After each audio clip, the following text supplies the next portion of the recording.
No domingo passado, à noite, eu fui procurado por uma jovem ao final da nossa celebração, que me fez uma pergunta, me encaminhou uma pergunta. Na verdade, ela me disse que à tarde, no domingo à tarde, enquanto descansava, se pôs a pensar, o que não é uma boa coisa para quem quer descansar. Ela se pôs a pensar e uma série de perguntas começaram a surgir na sua mente, perturbando-a. E a pergunta final com a qual ela se aproximou de mim foi a seguinte: pastor, o que é a vida, senão uma sucessão de fatos sem sentido?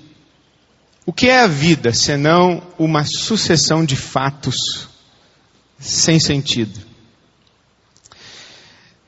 Eu pedi que ela esperasse até hoje, ou algum domingo mais adiante, porque eu pretendia começar a ler com os irmãos o livro do Eclesiastes. E eu começo a ler hoje pela manhã o livro do Eclesiastes e tento responder para você essa pergunta que Salomão fez praticamente há 2.000 ou 3.000 anos atrás. Esta pergunta que vem inquietando a mente do ser humano em todo tempo e todo lugar. Afinal de contas, o que é a vida? E qual é o sentido da vida? Há uma tradição judaica que diz que Salomão escreveu 3 livros. Na sua juventude, apaixonado, ele escreveu Cantares de Salomão. Quando o rei, e tendo que se justificar como homem diante da vida, conquistar a vida, ele escreveu Provérbios, um livro de sabedoria prática.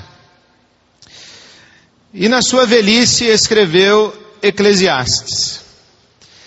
Tendo vivido as paixões e tendo vivido todas as possibilidades de um grande rei, Salomão chega ao final da sua vida perguntando: e daí? Afinal de contas, o que é a vida, senão uma sucessão de fatos sem sentido? O livro do Eclesiastes não possui uma unidade, ele não possui uma lógica, não possui uma ordem, ele não desenvolve um raciocínio linear, ele não vai levantando perguntas e apresentando respostas numa ordem que se possa minimamente compreender como lógica. O livro é muito mais como que uma colcha de retalhos ou uma ebulição de reflexões e anotações. Mais ou menos um homem deitado, no domingo à tarde, pondo-se a descansar, e tendo vindo à sua mente uma série de perguntas, tendo passado pela sua mente uma série de fatos, de fenômenos, ele começa a registrá-los.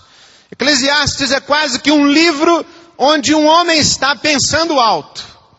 Não tem lógica, não tem ordem, não dá para a gente estudar Eclesiastes dizendo que Eclesiastes apresenta 3 passos para uma vida feliz, 13 princípios para a felicidade, 5 dicas para quem quer encontrar o sentido da vida. Eclesiastes não é assim.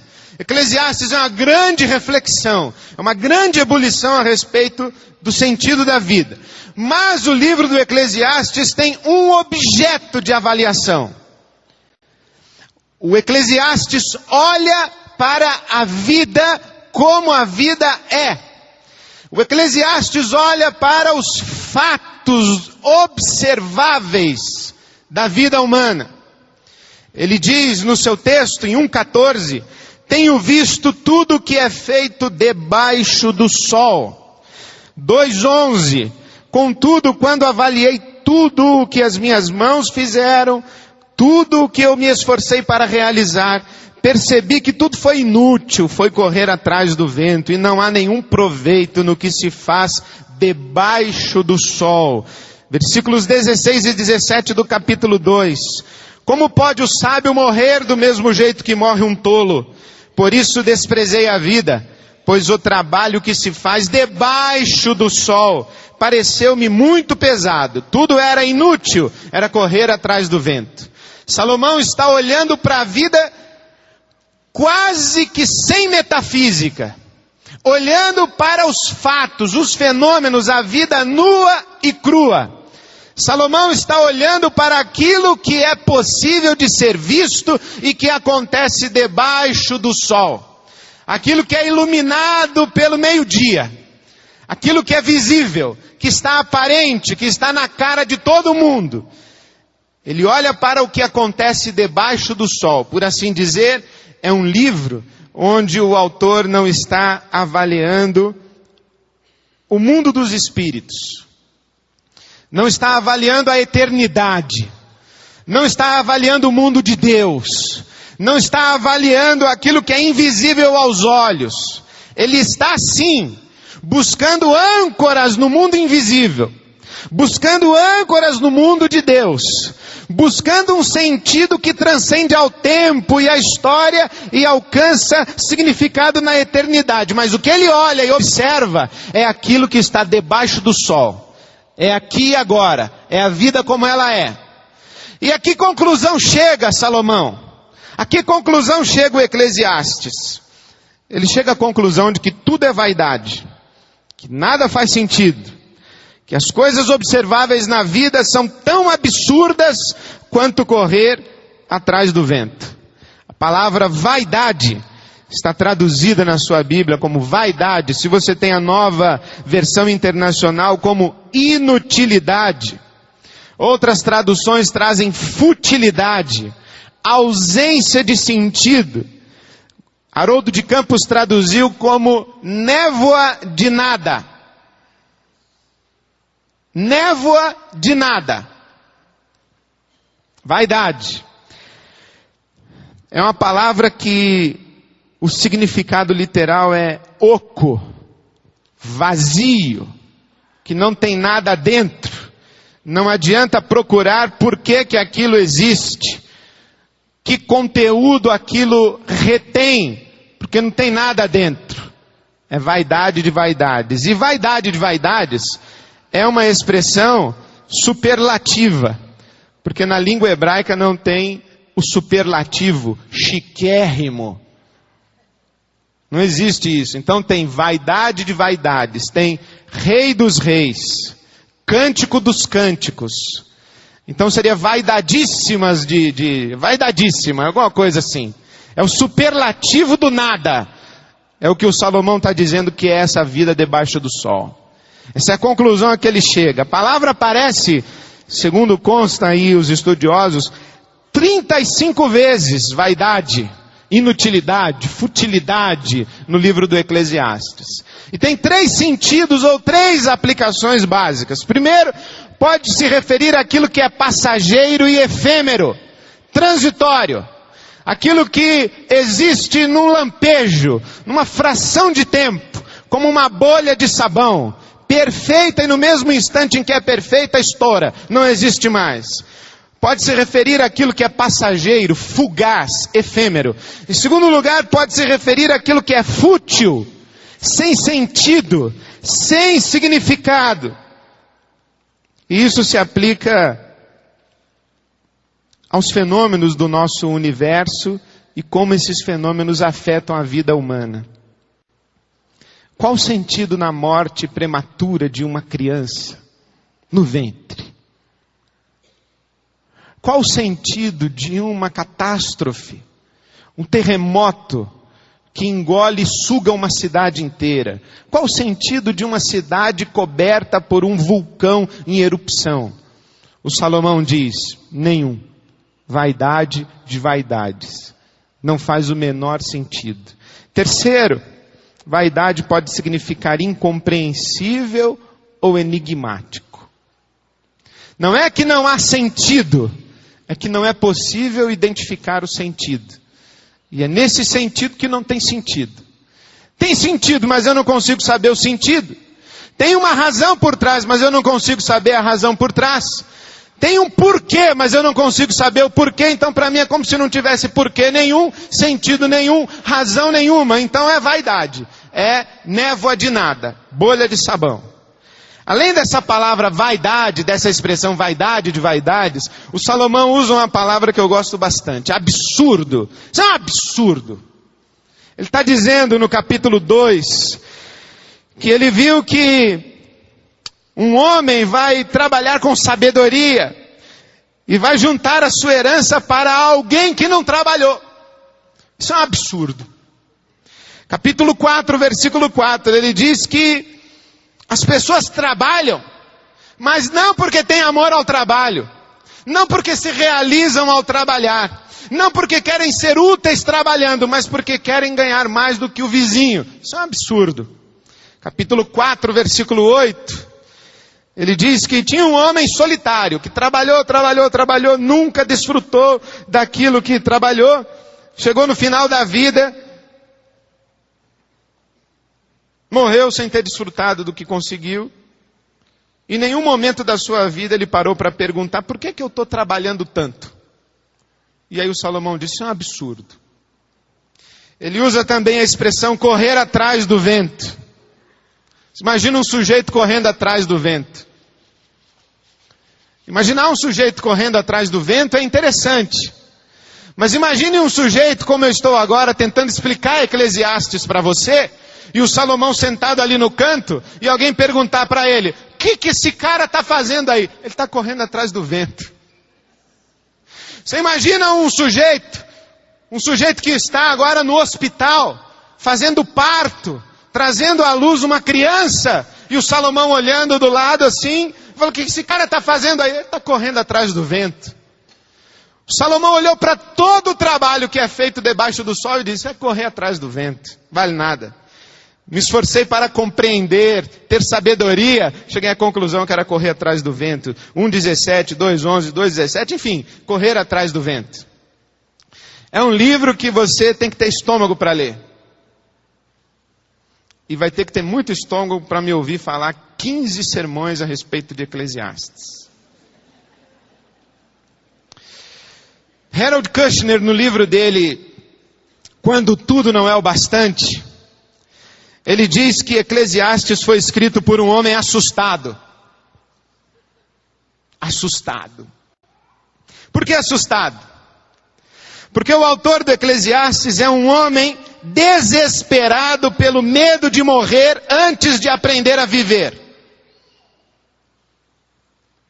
O autor do Eclesiastes sabe que um dia ele vai morrer, e nesse dia, passados alguns instantes, o mundo vai continuar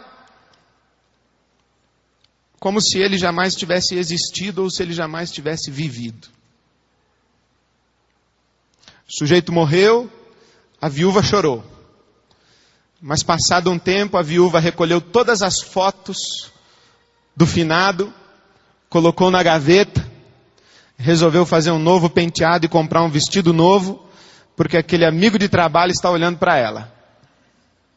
Por isso é que se diz no popular que viúvo é quem vai, não é quem fica.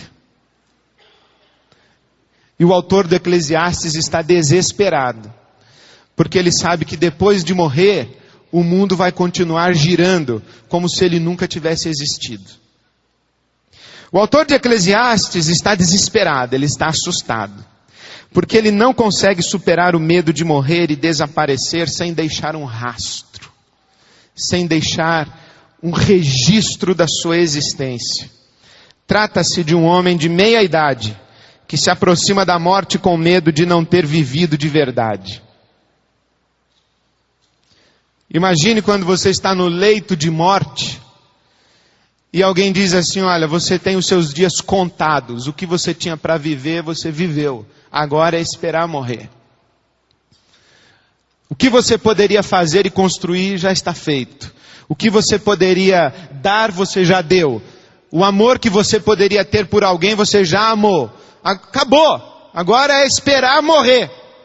E nesse dia o autor do Eclesiastes está parado olhando para o teto, quem sabe entubado, e falando: não é possível que a vida seja só isso que eu experimentei nesses poucos anos em que pisei nesse planeta Terra. Não é possível. Por isso ele está assustado. O Eclesiastes é o livro mais pessoal de toda a Bíblia.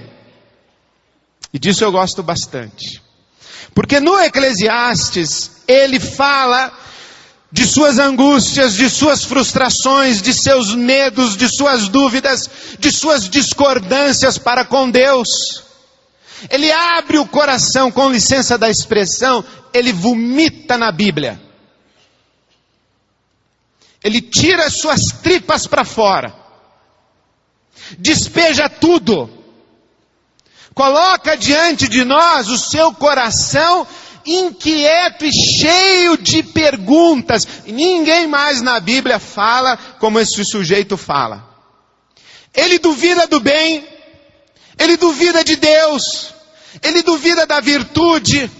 Ele olha para o céu e diz assim: olha, sabe o que eu percebi? Que no dia que eu morrer eu vou para a cova, e o cachorro também vai para a cova, e o bandido também vai para a cova. E afinal de contas, que vantagem tive eu de viver virtuosamente? Que vantagem tive eu de buscar a sabedoria e ter sido sábio e não tolo? Porque o tolo vai para o mesmo lugar. E ainda mais, Deus, eu quero dizer uma coisa: é um absurdo e uma grande injustiça que eu tenha vivido dignamente, que eu tenha vivido de maneira honrada, que eu tenha me dedicado e trabalhado, e a minha filha casou com esse boçal que está gastando tudo que eu ganhei na vida de maneira irresponsável.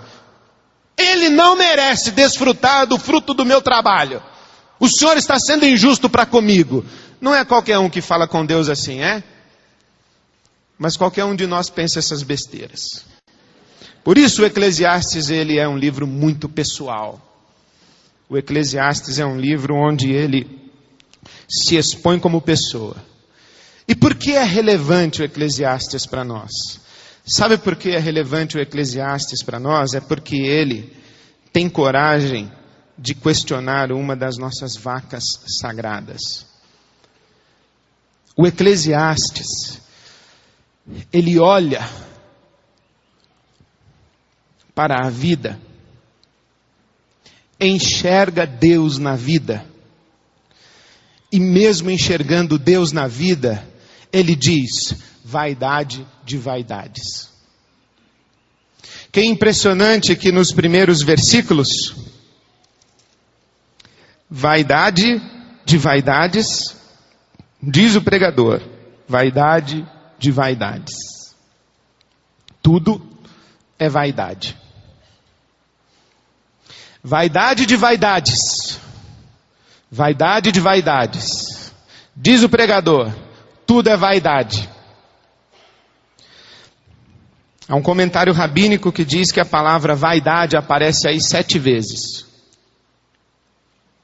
Vaidade de vaidades, e no vaidades, pelo menos 2. Vaidade de vaidades, pelo menos 2. Tudo é vaidade. 7. Numa alusão aos 7 dias da criação. É como se o Eclesiastes estivesse dizendo: olhe o mundo, feito por Deus em 7 dias. Sabe o que eu enxerguei? Vaidade no primeiro dia, vaidade no segundo dia, vaidade no terceiro dia, vaidade no quarto dia, vaidade no quinto dia, vaidade no sexto dia, vaidade até no 7º dia. Vaidade de vaidades. Correr atrás do vento. E isso incomoda bastante, sabe por quê? Porque nós estamos acostumados a crer que as pessoas estão desnorteadas, que as pessoas estão sem respostas, que as pessoas não têm sentido para a sua vida, que as pessoas estão angustiadas, estão dormindo mal, estão inquietas, estão ansiosas. Mas quando elas se encontram com Deus, quando elas se encontram com a religião, porque o que é a religião, senão um esforço tremendo de codificação da realidade? de dizer como Deus é e como Ele funciona, como o homem é e como o homem funciona, como é o mundo e como o mundo funciona, como é a história, como é a eternidade, como é o diabo, como é o anjo. A religião é código, a religião é estruturação, a religião é a tentativa de dar sentido à realidade. Então, espera-se que um sujeito que encontra uma religião, que abraça uma religião, que abraça uma fé, uma doutrina, uma crença, e se encharca de convicções, que esse camarada equaciona as suas angústias, encontra as suas respostas. É comum você encontrar um camarada andando pela Avenida Paulista, desacorçoado e da vida, e falar assim: por que você está assim, rapaz? Ele falou: porque eu não entendo Deus. É comum você encontrar um camarada andando e falar: por que você está assim? Eu falei: porque eu não entendo a vida. Por que você está assim? Porque eu não entendo as pessoas. Por que você está assim? Porque eu não me entendo. Eu não entendo minha mulher, eu não entendo meus filhos, eu não entendo nada. Eu estou assim porque eu não entendo nada. E o que era de se esperar? Que um camarada com a Bíblia na mão, cristão, dissesse: ah, não entende? Senta aqui, amigão, vou te explicar como é que é Deus. Abre a Bíblia, comece a explicar como é que é Deus, eu entendo. Senta aqui que eu vou te explicar a vida. Senta aqui que eu vou te explicar as pessoas. Senta aqui que eu vou explicar você mesmo. Porque eu encontrei respostas. Eu encontrei Deus, eu encontrei a religião. Eu tenho uma religião, eu tenho uma convicção. Seria natural, mas não é. Sabe por quê? Porque as pessoas com quem eu tenho conversado, muitas delas se encaixam no seguinte perfil. Eu falo assim para elas: eu vou te fazer 3 perguntas. E eu tenho certeza que você vai responder não. Quer apostar? Eu nunca aposto, porque sabe que é pecado, mas os caras sempre topam. Quer apostar? Primeira: quer trocar de Deus? Não. Segunda: quer trocar de religião? Não. Terceira: quer trocar de vida? Não. Esse é o pior tipo de gente que tem. Porque o sujeito, quando está dormindo mal, e a gente fala assim: rapaz, tu quer trocar de Deus? E o cara diz assim: eu estou até pensando. Aí tem conversa para depois. Quando você fala: quer trocar de religião? Tu quer abandonar o cristianismo? Quer optar pelo judaísmo agora? Tu quer abandonar o judaísmo e quer optar agora pelo islamismo? E o cara diz: sabe o que eu estou pensando? Aí tem conversa para depois. Quando você fala assim: quer mudar de vida? Quer abandonar tua mulher, o teu marido, dar um pontapé nesse teu emprego, mudar lá para a Austrália e deixar todo mundo aqui que se lasque? Falou: estou até pensando. Bom, aí tem conversa. Mas quando você fala: quer mudar de Deus? E o cara diz: não. Quer mudar de religião? Não, eu sou cristão. Você quer mudar de vida? Não, eu quero essa mulher, eu quero esse marido, esses filhos, eu não quero mudar de vida. Aí você pergunta: e você está feliz? Não. Aí é terrível isso. E sabe o que é o Eclesiastes? É esse cara. Ele não quer mudar de Deus, ele não quer mudar de religião, ele não quer mudar de vida. E você pergunta: e você está feliz? Ele diz: não. Eu conheço muita gente que está pensando em mudar de Deus, pouca gente pensando em mudar de religião, e muita gente que está pensando em mudar de vida. Mas eu tenho convivido com muitos cristãos, homens e mulheres, que jamais abandonarão a Jesus, que jamais duvidarão da verdade do Evangelho, e que não têm a menor intenção de virar do ponta cabeça e do avesso a sua vida como está configurada hoje. E não obstante a isso, é gente infeliz. Por isso Eclesiastes é relevante. Gente que não aprendeu a viver ainda e está com medo de morrer sem ter aprendido a viver.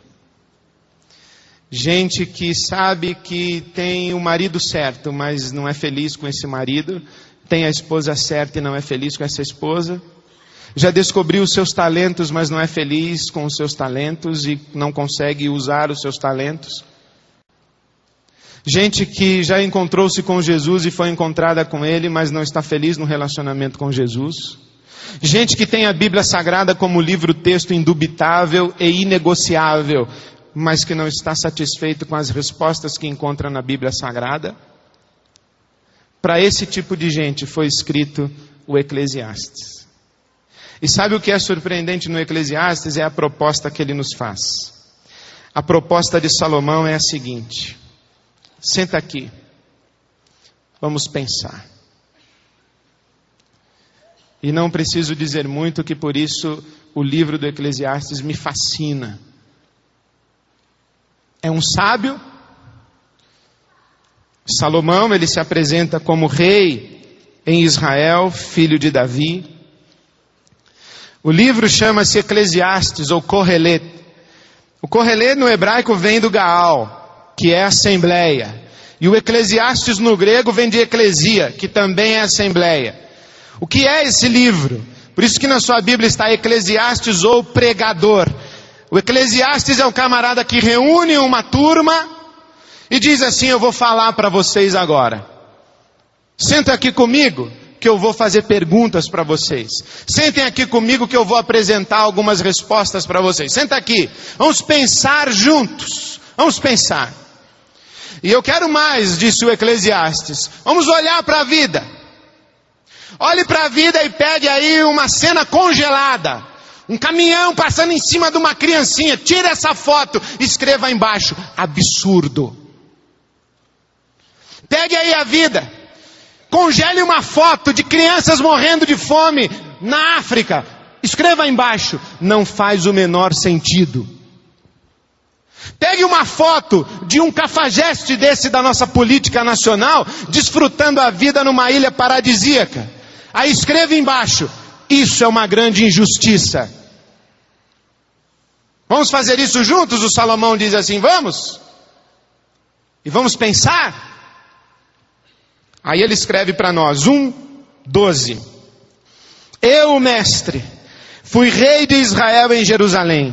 Dediquei-me a investigar e a usar a sabedoria para explorar tudo o que é feito debaixo do céu. Olha que interessante. Investigar e explorar. Que fardo pesado Deus pôs sobre os homens. Tenho visto tudo o que é feito debaixo do sol. Tudo é inútil e correr atrás do vento. 1:15. O que é torto não pode ser endireitado. O que está faltando não pode ser contado. Fiquei pensando. Que coisa boa, hein? Fiquei pensando. Eu me tornei famoso e ultrapassei em sabedoria todos os que governaram Jerusalém antes de mim. De fato, adquiri muita sabedoria e conhecimento. Por isso me esforcei para compreender a sabedoria, bem como a loucura e a insensatez. Mas aprendi que isso também é correr atrás do vento. Pois quanto maior a sabedoria, maior o sofrimento. E quanto maior o conhecimento, maior o desgosto. Capítulo 7, verso 23. Tudo isso eu examinei mediante a sabedoria e disse: eu examinei. Estou decidido a ser sábio, mas isso estava fora do meu alcance.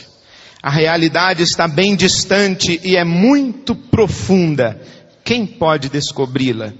Por isso dediquei-me a aprender, dediquei-me a investigar, dediquei-me a buscar a sabedoria e a razão de ser das coisas, para compreender a insensatez da impiedade e a loucura da insensatez. Capítulo 8, verso 16. Quando voltei a mente para conhecer a sabedoria e observar as atividades do homem sobre a terra, daquele cujos olhos não veem sono nem de dia nem de noite, percebi tudo o que Deus tem feito. Ninguém é capaz de entender o que se faz debaixo do sol.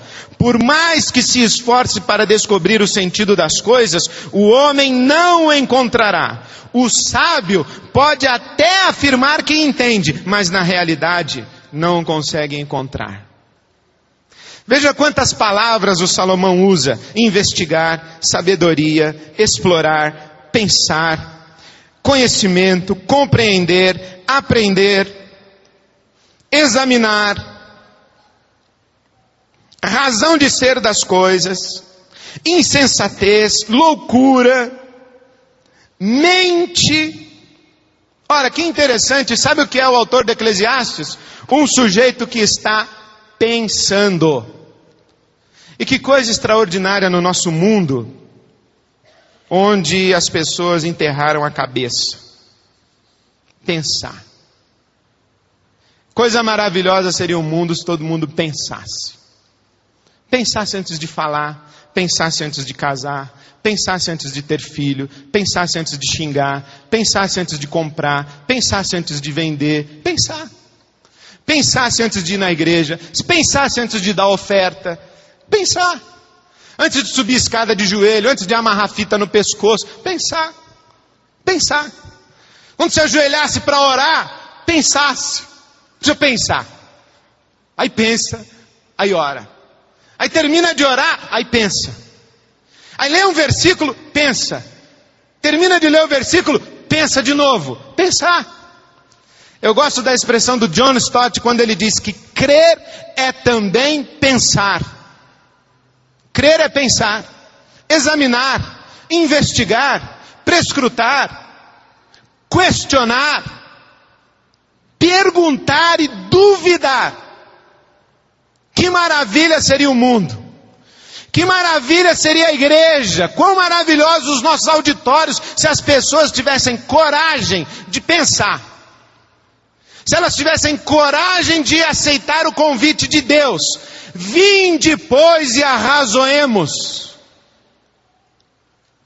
Vem aqui, senta e pensa comigo. Que extraordinário quando Jesus chega diante de Paulo, apóstolo, que era Saulo. Saulo, por que me persegues? Quais são as tuas razões? O que você está pensando da vida, rapaz? Coloca aí as suas perguntas. Que extraordinário como Deus resolve o grande dilema existencial de Jó. Como é que Deus resolve? Jó, vem cá.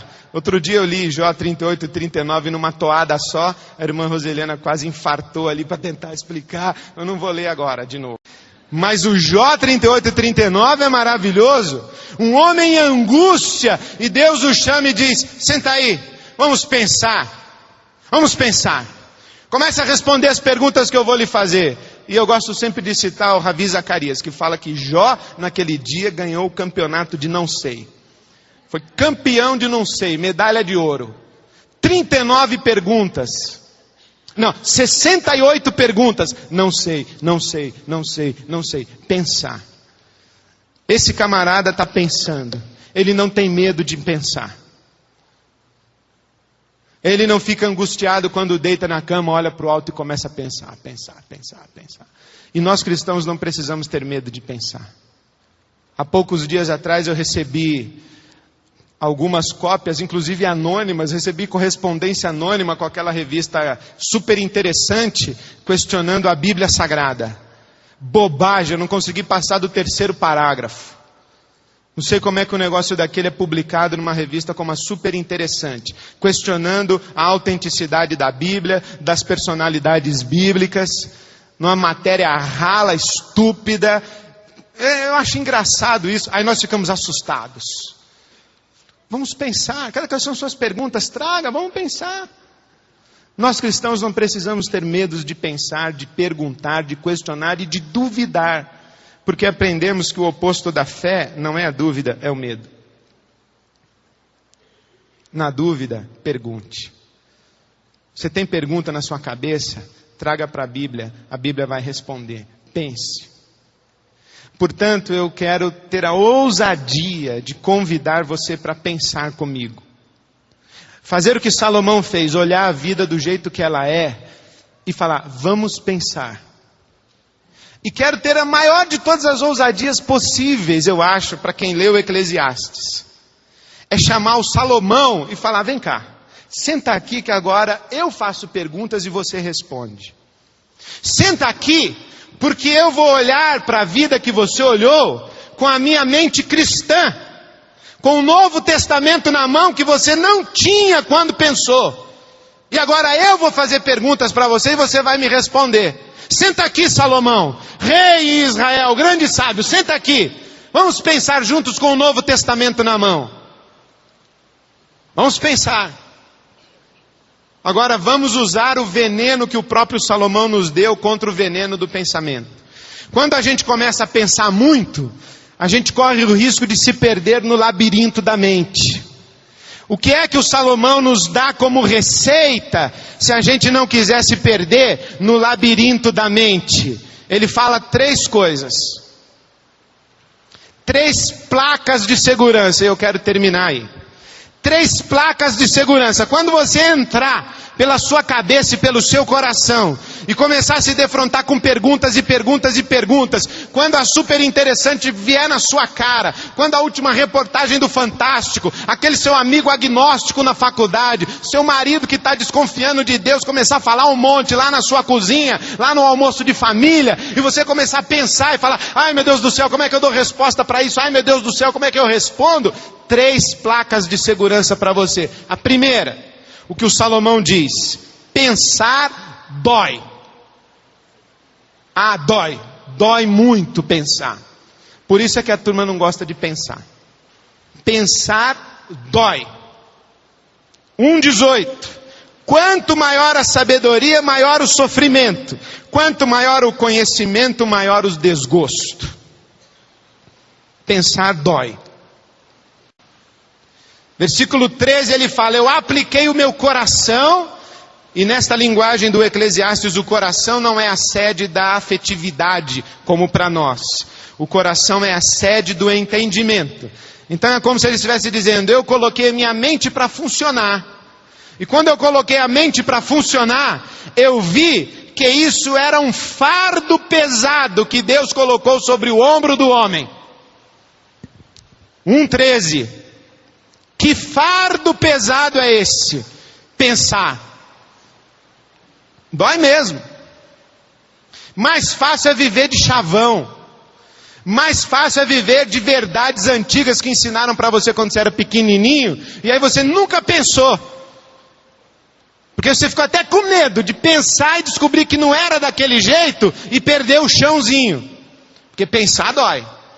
Quando a gente fala assim, você acredita mesmo nisso daí? Por quê, pastor, você não acredita? Aí eu digo assim, eu não. Pronto, desmorona o mundo. Aí depois reclama comigo, porque pensar dói. A gente descobrir que não é bem assim. Domingo passado à noite veio uma menininha desse tamaninho assim. Me abraçou, me deu um beijo aqui em pé, eu em pé aqui, ela em pé aqui no palco. Ela falou, pastor, como foi que Deus fez o homem? Eu falei para ela, filha, foi assim, Deus pegou um montão de barro, fez um bonequinho, igual você faz de massinha. Você não fez bonequinho de massinha já? Já fiz. Então Deus fez um bonequinho de barro, aí foi lá no nariz do bonequinho e soprou, aí ficou assim. Aí ela ficou feliz e foi embora. Mas ela vai crescer e vai para a universidade. Ela vai crescer e vai começar a perceber que a história do ser humano no planeta Terra tem uns 6 a 7 mil anos, mas o universo em que habitamos tem bilhões de anos.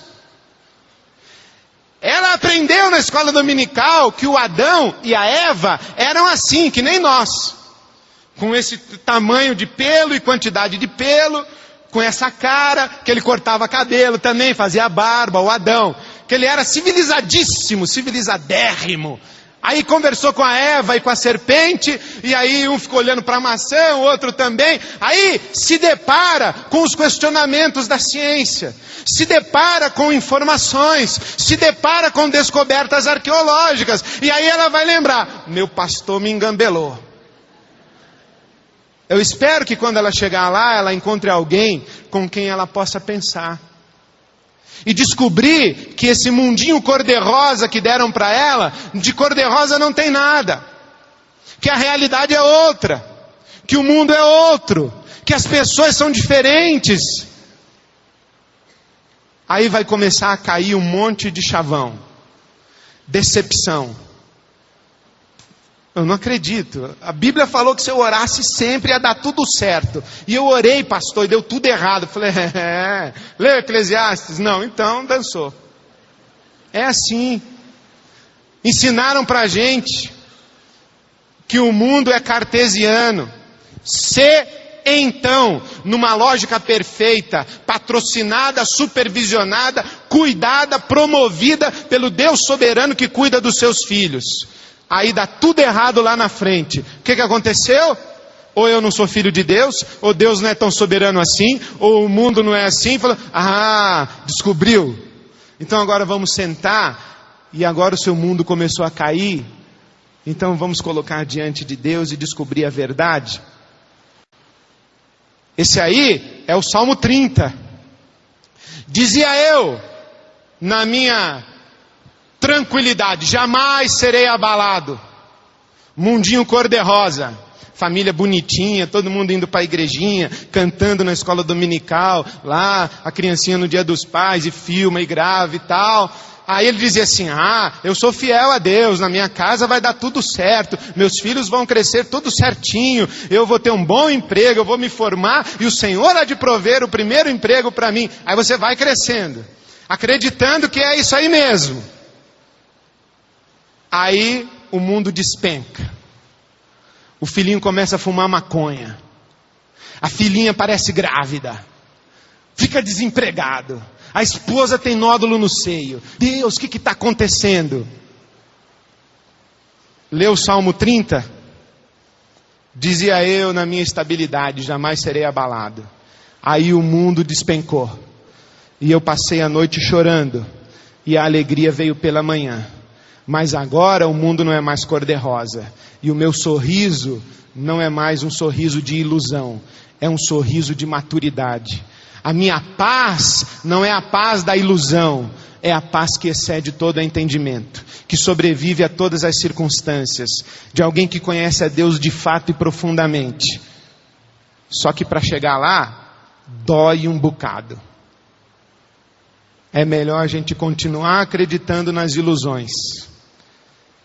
E tanto dói, que Paulo escreve a Timóteo dizendo, Timóteo, prega a verdade, meu filho, não iluda a sua gente.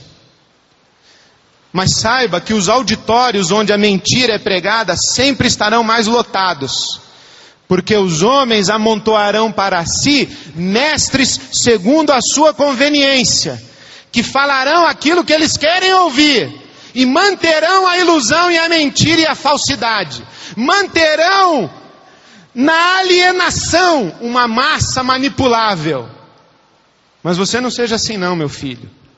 Você prega a verdade. Pensa e prega. Porque contra a verdade nada pode, senão a própria verdade. Pensar dói. Mas é isso que nos faz diferentes dos bichos. Você nunca viu cachorro se suicidar, já viu? João de Barro pular da casinha dele. O João de Barro fica olhando lá para baixo. Fala, não aguento mais essa vida. Aí pá, pula. Você nunca viu, né? Por isso é que o Salomão fala, pensar dói. Esse é um ônus, é um fardo pesado que Deus colocou nos ombros do ser humano. Então quando você começar a pensar e começar a doer, é isso aí mesmo, meu filho. Minha irmã, meu irmão, dói. Dói. Mas é melhor a verdade do que a ilusão da mentira. Segunda coisa que o Salomão diz, uma placa de segurança, é a seguinte. A realidade é mais profunda do que alcança o nosso discernimento. Em outras palavras, não adianta. Você não vai conseguir todas as respostas. Não vai conseguir. Não adianta. Pense. Porque pensar vai livrar você de muito aborrecimento. Pense, porque pensar vai livrar você de muita ilusão na vida. Mas não se iluda, inclusive com isso. Você não vai conseguir todas as respostas. Veja o que ele diz no capítulo 7. Tudo isso eu examinei mediante a sabedoria e disse, estou decidido a ser sábio. 7:23. Mas isso estava fora do meu alcance. A realidade está bem distante e é muito profunda. Quem pode descobri-la? Capítulo 8, verso 17. Ninguém é capaz de entender o que se faz debaixo do sol. Por mais que se esforce para descobrir o sentido das coisas, o homem não o encontrará. O sábio pode até afirmar que entende, mas na realidade não consegue entender. Pode até pensar que entende, mas não entende. Porque a realidade é sempre mais profunda, é sempre mais além. Você não vai encontrar todas as respostas. Sabe o que isso me traz ao coração? É que nós temos que trilhar um caminho de humildade. E responder não sei com mais naturalidade. Não sei. Eu faço opções de crenças. Mas algumas delas, ao final eu coloco ponto e digo, mas no fundo, não sei. É o que eu acho, mas eu não sei. Pastor, a Bíblia diz que é predestinação ou livre-arbítrio. Falar, eu tenho as minhas opções, mas no fundo eu não sei como é que Deus vai juntar essas duas coisas. Não sei. Bom, quando a gente descobre que muita coisa na vida a gente tem que dizer não sei, porque se o nosso amigo Shakespeare tem razão, há mais mistérios entre o céu e a terra do que pode imaginar a nossa vã filosofia, nós estamos diante de um caminho de humildade. E se vamos responder não sei muitas vezes, qual é a nossa segurança? Primeiro nós temos que lembrar 3 coisas. Temos que lembrar que temos a palavra revelada, temos a mente de Cristo, e temos o Espírito Santo que nos guia a toda a verdade. A palavra revelada, 2 Timóteo 3,16, toda a palavra é divinamente inspirada e proveitosa e útil. A segunda coisa que nós temos que lembrar é que nós que estamos em Cristo temos a mente de Cristo. 1 Coríntios 2,16. E a terceira coisa é que o Espírito nos guia a toda a verdade. Isso é promessa de Deus para nós, é o que Deus nos deu. Mas mesmo assim, a mente de Cristo, a palavra revelada, e o Espírito Santo que me guia a toda a verdade, me leva para um relacionamento com Deus. Mas quando o camarada diz assim, pastor, por que é que eu estou desempregado de novo? Eu digo, não sei. Não sei. Pastor, por que é que o meu filhinho? Não sei. Mas pastor, o senhor não tem a mente de Cristo? Tenho. Eu não tenho o Espírito Santo que guia toda a verdade? Tenho. Não tenho a Bíblia Sagrada na mão? Tenho. Então por quê? Não sei. Não sei. Bom, então nós estamos no mato, pastor. Eu falo, não. Calma. Porque isso aí que você está perguntando eu não sei. Mas tem muita coisa que eu sei. O fato de eu não saber alguma coisa não joga fora todo o resto que eu sei. E Paulo, escrevendo aos Filipenses no capítulo 3, verso 16, ele diz o seguinte, que nós devemos andar à luz daquilo que sabemos e não daquilo que não sabemos. Outra coisa que eu sei é que eu não sei de muita coisa. Então eu sou advertido pela Escritura Sagrada a não acreditar que eu sei. E não andar me estribando, me apoiando, me garantindo no meu próprio entendimento, mas buscar a Deus. Provérbios capítulo 3, os versos de 3 a 5. É Deus dizendo para mim: moço, tem muita coisa que você não sabe. Eu digo: é verdade. Então, Provérbios 3, 5. Confie no Senhor de todo o seu coração e não se apoie em seu próprio entendimento. Reconheça o Senhor em todos os seus caminhos e Ele endireitará as suas veredas. Não seja sábio aos seus próprios olhos, tema o Senhor e evite o mal. Isso lhe dará saúde ao corpo e vigor aos ossos. Quando você não souber, clame a Deus e confie em Deus. E continue andando. Diga: não sei, mas Deus sabe. Leia Pedro, segunda carta de Pedro. Sabe por que eu não tenho vergonha de dizer não sei? Porque até o apóstolo Pedro disse não sei. E sabe por que eu não tenho vergonha de dizer que eu não faço a menor ideia como é que eu explico Romanos 9, 10 e 11? É porque nem o Pedro entendeu. Nem o Pedro. A palavra carne em Romanos tem 7 significados diferentes. Aí você pergunta: então quais são? Não sei. Nesse versículo aqui, qual dos 7 significados ele está usando? Não sei. E aí se você pergunta para Pedro, ele diz o seguinte: esse irmão Paulo, da mesma forma, em todas as suas cartas, ele fala nesses assuntos. E suas cartas contêm algumas coisas difíceis de entender. Segunda de Pedro 3:16. Essas coisas difíceis de entender, os ignorantes e instáveis distorcem, como também distorcem o resto da Escritura.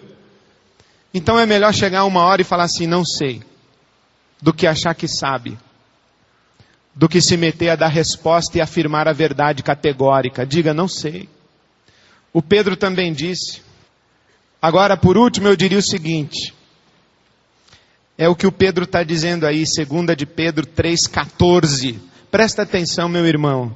Portanto, amados, enquanto esperam estas coisas, empenhem-se para serem encontrados por Ele em paz, imaculados e inculpáveis. Tenham em mente que a paciência de nosso Senhor significa salvação, como também o nosso amado irmão Paulo lhes escreveu com a sabedoria que Deus lhe deu. Ele escreve da mesma forma em todas as suas cartas, falando nelas destes assuntos. Suas cartas contêm algumas coisas difíceis de entender, as quais os ignorantes e instáveis torcem, como também o fazem com as demais escrituras para a própria destruição deles. Portanto, amados, sabendo disso, guardem-se para que não sejam levados pelo erro dos que não têm princípios morais, nem percam a sua firmeza e caiam. Cresçam, porém, na graça e no conhecimento de nosso Senhor e Salvador Jesus Cristo. A Ele seja a glória agora e para sempre. Amém. Você sabe qual é o horizonte do nosso não sei? É o horizonte teológico, filosófico, psicológico. Mas no horizonte moral, a gente sabe. Falou: olha, irmã, eu não sei porque que o irmão está desempregado. Mas que o irmão não pode roubar para comer, não pode. O irmão não pode mentir para arrumar emprego, não pode. Que o irmão não pode descontar sua frustração sendo violento, agressivo, mal-humorado com a sua esposa e com seus filhos, não pode. Isso eu sei. E que interessante que o Pedro diz: olha, tem um monte de coisa que a gente não sabe. Mas os nossos princípios morais, o nosso jeito de viver em retidão, isso aí a gente sabe. Então diga: não sei, confie em Deus e ande à luz da sua consciência, porque você vai passar por muitos dias de não sei. Finalmente, a terceira placa, o Salomão diz para você: Deus está sobre E por trás de toda essa trama, aparentemente incompreensível, absurda e sem sentido, Deus está aí. Se você duvidar disso, você se perde no labirinto. Capítulo 8, verso 16. Quando voltei a mente para conhecer a sabedoria e observar as atividades do homem sobre a terra, daquele cujos olhos não veem sono nem de dia nem de noite, a terra daquele que não dorme. Quem é que não dorme nem de dia nem de noite? É Deus. A terra é dele. Quando voltei a mente para conhecer a sabedoria e observar as atividades do homem sobre a terra que é daquele que não dorme, percebi tudo o que Deus tem feito. Deus está trabalhando. Ninguém é capaz de entender o que se faz debaixo do sol. Mas por trás de tudo que se faz debaixo do sol e acima de todas as coisas, Deus está trabalhando. Capítulo 7, verso 29. Deus fez as coisas retas, mas os homens se meteram em muitas confusões. Sabe que é interessante que o mundo de Deus tem ordem. O mundo dos homens é que é caótico. Porque quando nós investigamos a inteligência por trás do DNA, ninguém diz assim, não faz sentido. Quando nós investigamos a órbita da Terra, a distância que a Terra tem do Sol, a velocidade de rotação da Terra, quando avaliamos a órbita das estrelas, quando avaliamos a água, as condições de vida natural no planeta Terra, ninguém mais na ciência ousa dizer, isso não tem lógica, isso não tem sentido. O mundo de Deus, esse mundo criado por Deus, ele tem perfeita e absoluta lógica. E que até a ciência está tendo que se curvar e dizer, não é possível. Isso aqui tem muita informação e complexa. Tem lógica. O mundo é fruto de alguma inteligência. O mundo tem lógica. É o mundo dos homens que não tem lógica. É o matar e roubar que não tem lógica, é o acumular que não tem lógica, é o mentir que não tem lógica, é o desespero humano que não tem lógica, mas o mundo de Deus tem lógica. Creia que por trás de toda essa realidade, Deus está presente. Quando você se meter pelo labirinto da sua mente, não pare de andar quando começar a doer, porque pensar dói. Quando você continuar andando e perceber que não vai encontrar respostas para muitas perguntas, não pare de andar porque não encontrou respostas, porque há muitas perguntas para as quais você não vai ter resposta mesmo. E terceiro, quando você achar que está perdido no labirinto da sua mente, lembre-se que por trás das perguntas sem respostas, há um Deus em quem podemos confiar, porque Deus está com a sua mão sobre este universo e sustentando esse universo na palma da sua mão, como diz Hebreus capítulo 1, versículo 3. Quero terminar lendo para você e dando como âncora para você, na expectativa do nosso próximo encontro hoje à noite, Colossenses capítulo 2, palavras de Paulo apóstolo. Quero que vocês saibam quanto estou lutando por vocês, pelos que estão em Laodiceia e por todos os que ainda não me conhecem pessoalmente. Esforço-me para que eles sejam fortalecidos em seu coração, estejam unidos em amor e alcancem toda a riqueza do pleno entendimento, a fim de conhecerem plenamente o mistério de Deus, a saber, Cristo. Nele estão escondidos todos os tesouros da sabedoria e do conhecimento. Eu lhes digo isso para que ninguém os engane com argumentos que só parecem convincentes. Porque embora esteja fisicamente longe de vocês, em espírito estou presente. E me alegro em ver como estão vivendo em ordem e como está firme a fé que vocês têm em Cristo Jesus. Irmãos, sublinhe na sua Bíblia, se você assim tem o hábito, o versículo 2. Para que sejamos fortalecidos em nosso coração, estejamos unidos em amor e alcancemos toda a riqueza do pleno conhecimento, a fim de conhecermos plenamente o grande mistério de Deus. Qual é o grande mistério de Deus? É Cristo. Por que Cristo é o grande mistério de Deus? Porque nele estão escondidos todos os tesouros da sabedoria e do conhecimento.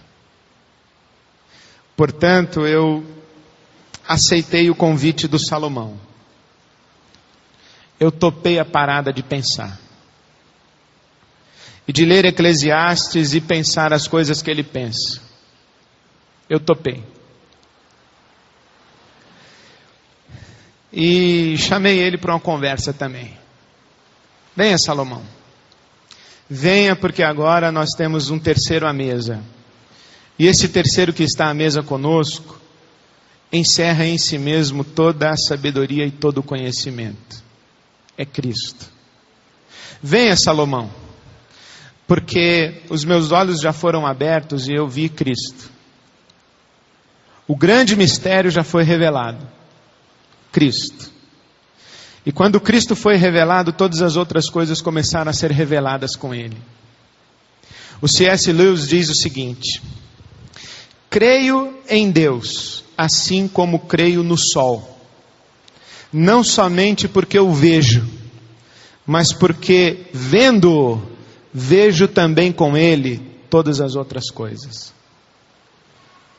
Creio em Cristo, porque quando eu vejo a Cristo, eu vejo também todo o restante da realidade. Portanto, venha você com seu ateísmo, com seu agnosticismo, com seu espiritismo, com seu judaísmo, com seu cristianismo fajuto, com a sua cultura evangélica. E tem um monte de minhocas e perguntas na sua cabeça, e um monte de angústias no seu coração que você não consegue equacionar e resolver diante de Deus. Então vamos colocar à mesa. Posso lhe garantir o seguinte: vai doer. Posso lhe dizer o seguinte: não teremos resposta para todas as coisas. Mas tem uma segurança: Deus vai andar com a gente nesse caminho, porque por trás de tudo Deus está. E eu lhe apresento um terceiro convidado à mesa: Jesus Cristo, em quem estão contidos todos os tesouros da sabedoria e do conhecimento. Sabe como eu terminaria? Eu terminaria dizendo que eu,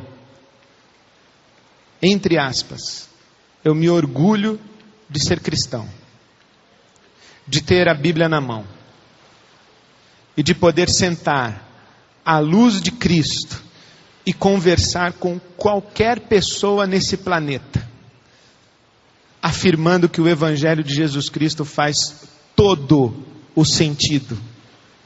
Todo o sentido. Porque quando nós colocamos Cristo diante de nós, nós colocamos todos os tesouros da sabedoria e do conhecimento. Então, vamos às perguntas e vamos a Cristo, que é a resposta de Deus.